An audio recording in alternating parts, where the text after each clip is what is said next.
Should women who are breastfeeding infants get vaccinated? How about women who are pregnant or planning to get pregnant, or women who are menstruating? Hello and welcome to Science in 5. I'm Vismita Gupta-Smith, and we are going to get these answers for you from WHO's Chief Scientist, Dr. Soumya Swaminathan today. Welcome, Soumya. Hello, Vismita. Soumya, my first question to you is, women who are breastfeeding infants, what is the advice for them? Should they get vaccinated?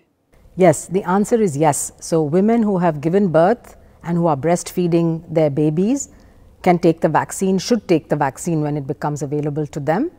There is no risk at all because all the vaccines that are being used presently, none of them have the live virus in it, and so there's no risk of transmission through the breast milk. In fact, the antibodies that the mother has can go through the breast milk to the baby and may only serve, maybe to protect the baby a little bit, but there's absolutely no harm. It's very safe, and so women who are breastfeeding can definitely take the vaccines that are currently available. Soumya, what about women who are pregnant or are planning to get pregnant? Yeah, that's really important because pregnancy, of course, is a very special situation because we're concerned about the health of the mother, but also about the health of the fetus, the unborn child.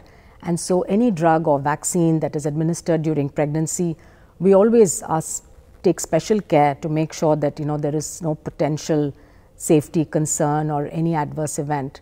In the case of COVID, we know that pregnant women are at higher risk of getting severe COVID and also at higher risk of delivering a baby prematurely.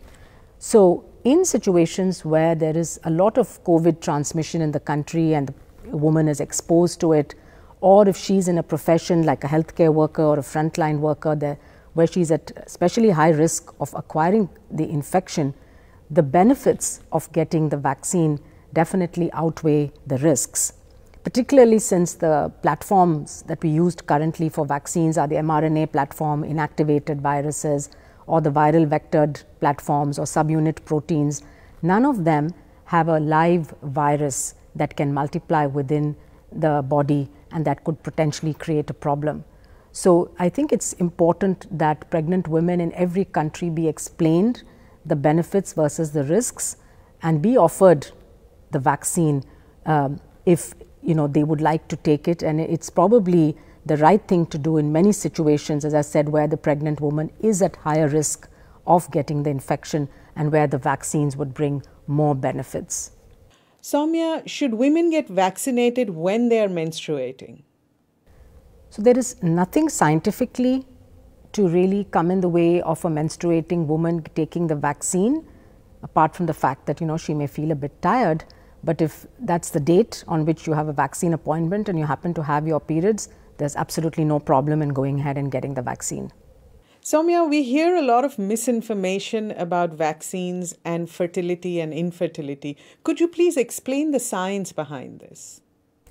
Yes, it's a common myth, and I should start by saying that there is absolutely no scientific evidence or truth behind this concern that vaccines somehow interfere with fertility, either in men or in women.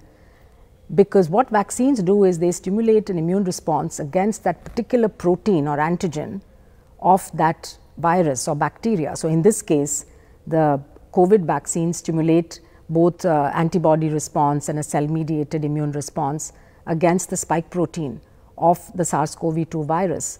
So there is no way in which they could interfere with the functioning of the reproductive organs in either men or women. So I think people can rest assured that these vaccines in no way interfere with fertility. Thank you, Soumya. That was Dr. Soumya Swaminathan in Science in 5 today. Until next time then, stay safe, stay healthy, and stick with science.